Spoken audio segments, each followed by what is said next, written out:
आपल्या आवडत्या मालिकेचे संपूर्ण भाग मालिका प्रसारित झाल्यानंतर लगेचच पाहू शकता पूर्णपणे मोफत फक्त सन नेक्स्ट वर।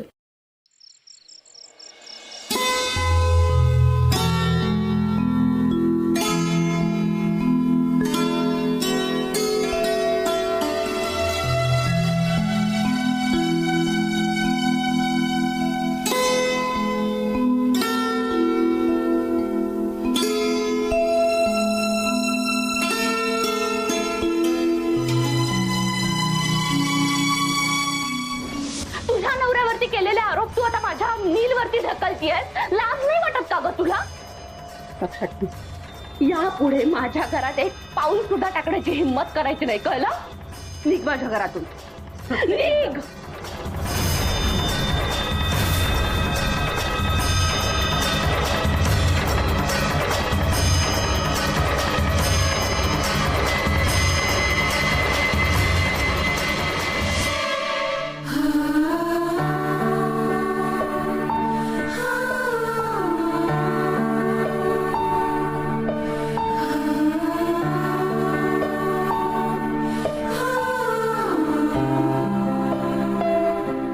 पिऊ, कसला विचार करतेस?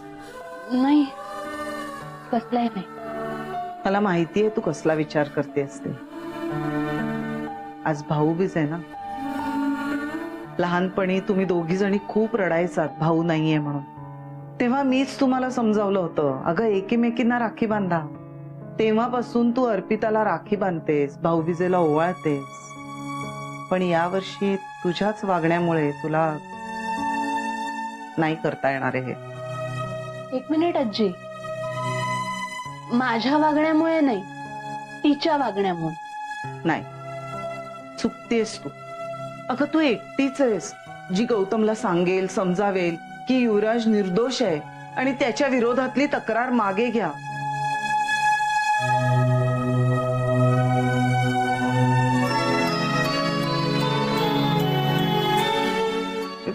पिऊ,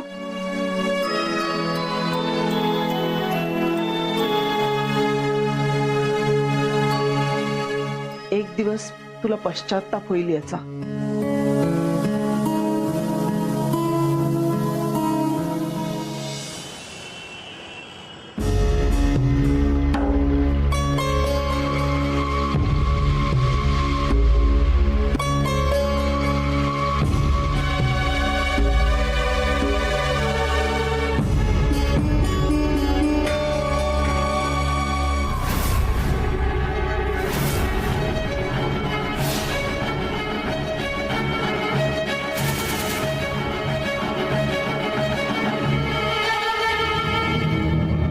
पियू, पियू,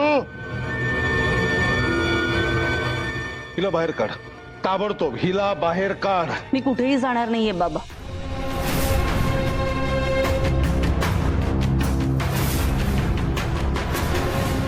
मी पुरावे आणलेत आणि हे पुरावे मी गोळा केलेले नाहीये, तर तुमच्या मित्राने कमिशनर साहेबांनीच दिलेत मला। हे बघा, यावरून हेच सिद्ध होतं, 1 कोटीचा फ्रॉड युवराजने नाही तर नील असगावकरने केलाय।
मानला पाहिजे।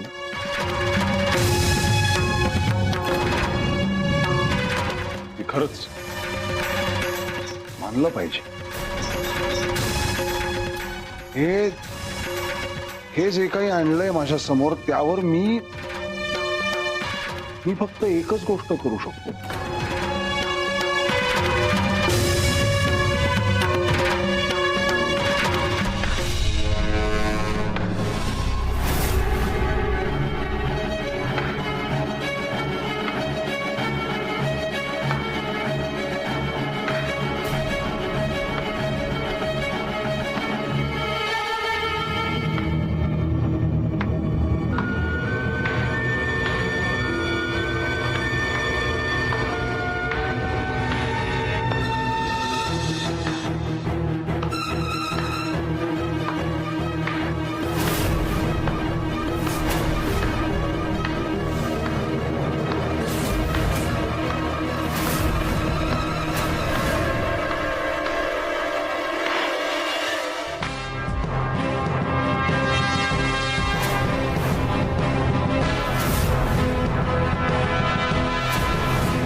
काय झालं? नीलला बघून शॉक बसला?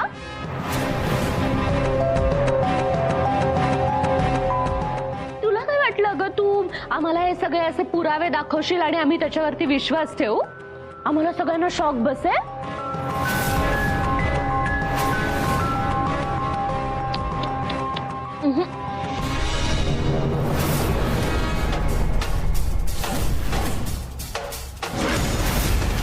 मी ना आता तुला काहीतरी सांगणार आहे आणि ते सांगितल्यानंतर तुला शॉक बसणार. तू आज इथे येणार आहेस, आमच्या समोर हे असले पुरावे वगैरे ठेवणार आहेस. हे आम्हाला आधीच माहिती होतं आणि आम्हाला हे सगळं कोणी सांगितलं माहितीये? नील आजगावकरने.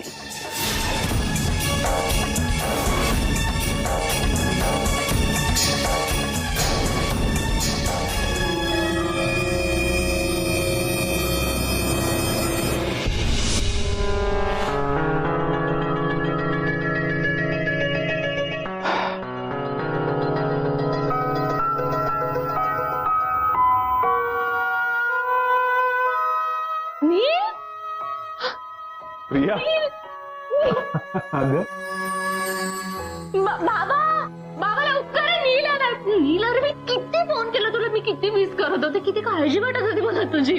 तू एक पण मला फोन केला नाहीस, मेसेज केला नाहीस. बाबा या ये, अरे वेगळाच कर. ये बस. चल चल चल. ते राहू दे. चल बस.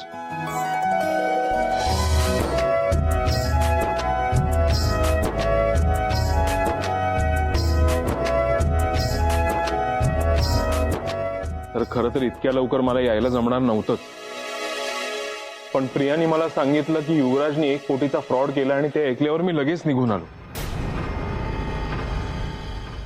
सर मला कळत नाही तुम्ही का नाही सांगितलं मला हे सगळं आधी? मी या आधीच आलो असतो, काहीतरी केलं असतं आपण.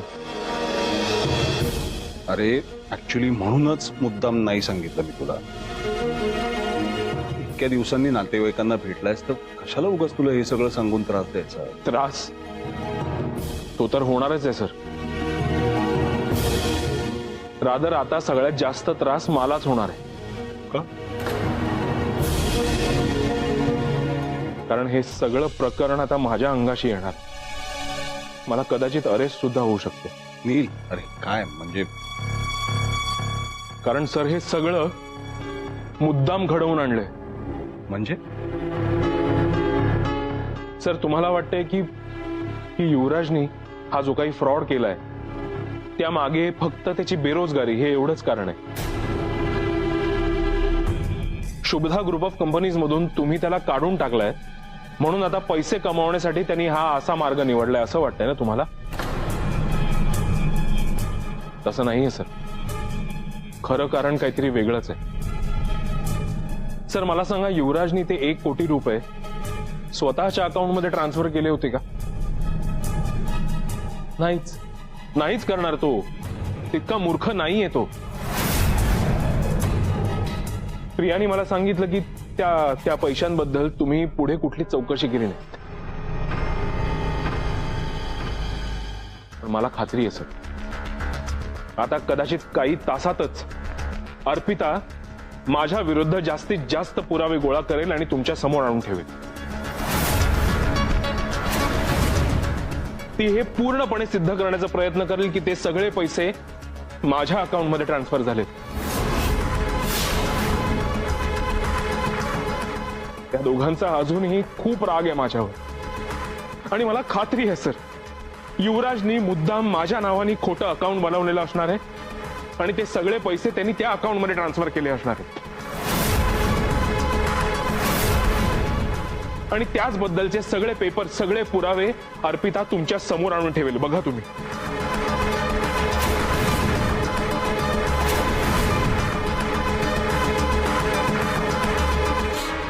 नील, तुझा शब्द खरं ठरला रे.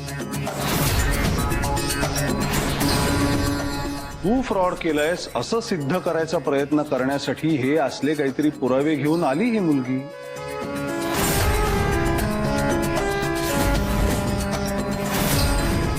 काय काय भरवून ठेवलं असेल युवराजच्या डोक्यात, काय माकड करून ठेवलंय त्याचंही. अजूनही मला फसवायचे प्रयत्न करतोच आहे, मूर्ख. पर आता तर मला एकट्यालाच नाही, तुलाही अडकवायला बघतायत हे दोन गुन्हेगार. बाबा हो ते ए नाही हा.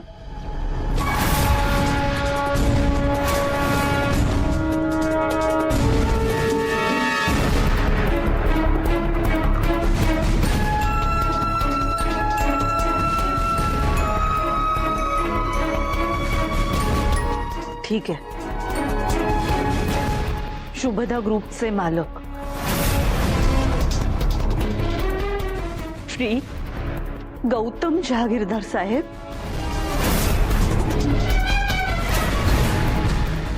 अहो हे पुरावे खोटे नाहीयेत. तुम्हाला खोटं वाटत असेल तर करा ना कमिशनर साहेबांना फोन. आता लगेच करा.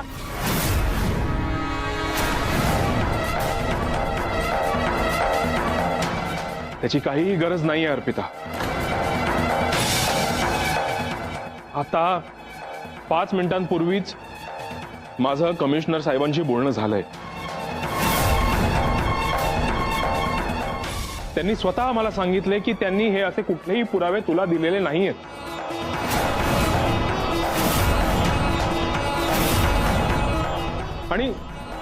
आणि साधं सोपं आहे अगं.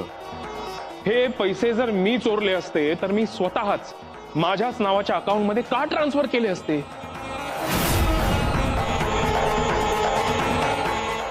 इतका मूर्ख वाटलो का मी तुला? हा,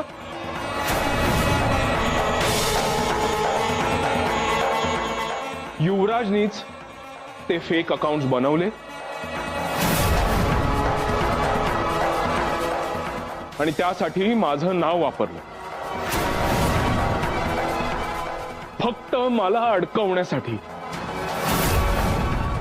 किती खोटं बोल.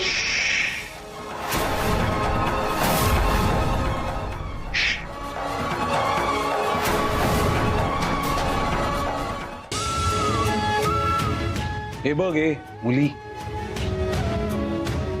एवढ्या वर्षात मी तुझ्याशी थेट असं फार कधी बोललो नाहीये, पण आता बोलतोय ते नीट ऐक. आणि हा वडिलकीचा सल्ला वगैरे असले गैरसमज करून घेऊ नकोस.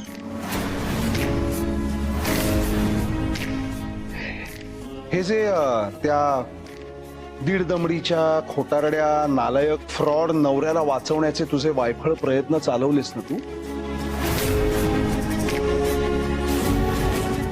हे ताबडतोब बंद कर. किंवा मग तुम्ही दोघांनी गुन्हेगार नवरा बायकोंनी मिळून अजून काय काय फ्रॉड करायचे प्लॅन केलेले आहेत किंवा ऑलरेडी काय काय घाण करून ठेवली आहे त्या सगळ्याची एक यादी कर आणि मला आणून दे, गेटच्या बाहेर उभं राहू.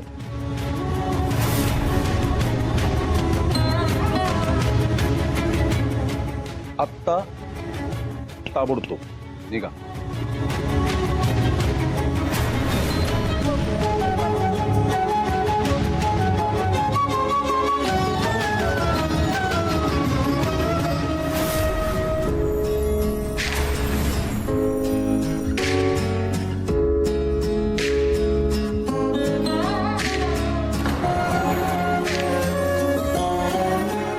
ही घाण घेऊन जा.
हुशार.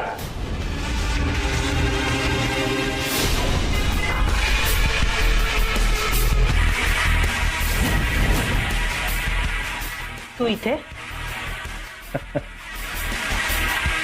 कसली हुशार आहेस तू अर्पिता. कमाल.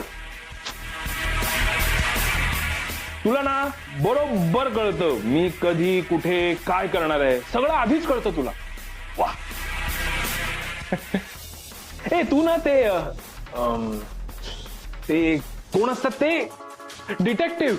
हा, तू ना डिटेक्टिव्ह असायला हवं होता. डिटेक्टिव्ह अप्पू.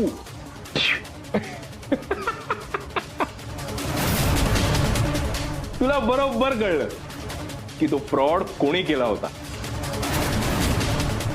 आणि तू हे सुद्धा सिद्ध केलंस की तो फ्रॉड मीच केला होता.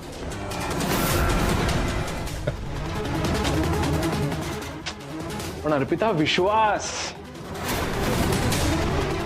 विश्वास कोण ठेवणार आहे तुझ्यावर याचा विचार नाही केलास.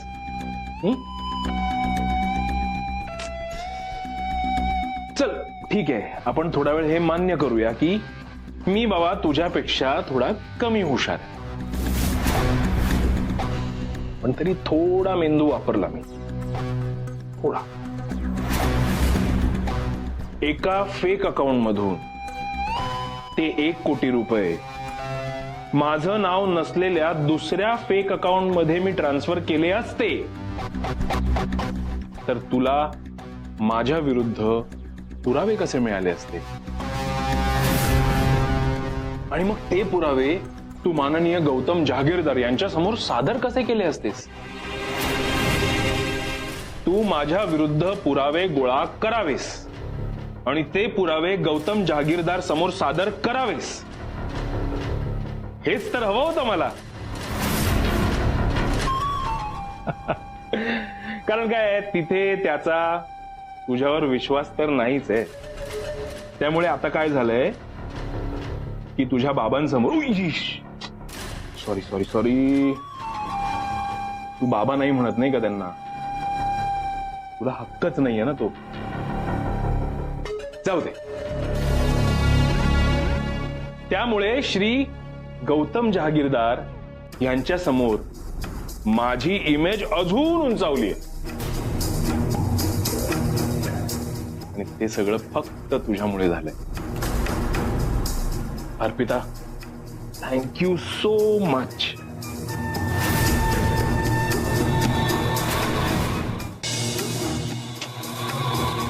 पण खरं तर मला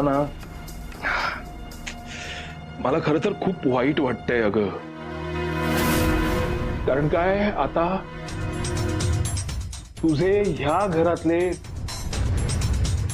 हे घर तरी कुठे आहे म्हणा, ह्या झोपडीतले दिवस सुद्धा संपत आले आहेत अगं. आता लवकरच तुझी इथून सुद्धा हकालपट्टी होणार आहे.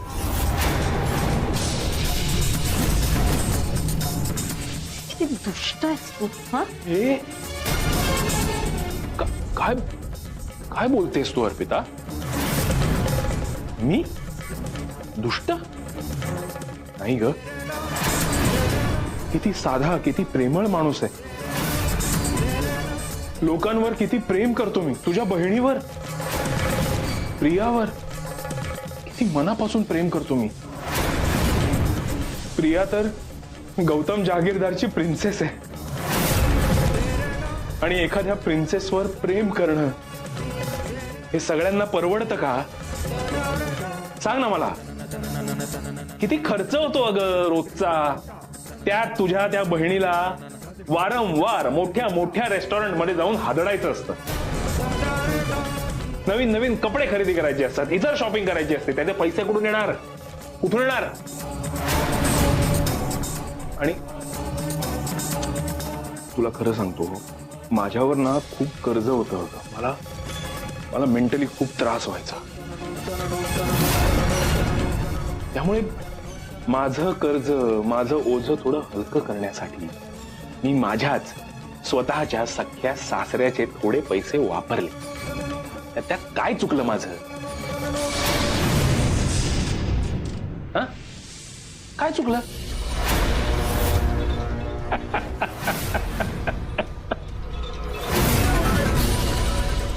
फसलीस तू अर्पिता, पूर्ण फसलीस. आता ते 1 कोटी रुपये कायमचे माझेच होणार. आणि तुझा लाडका नवरा कायमचा जेलमध्येच राहणार.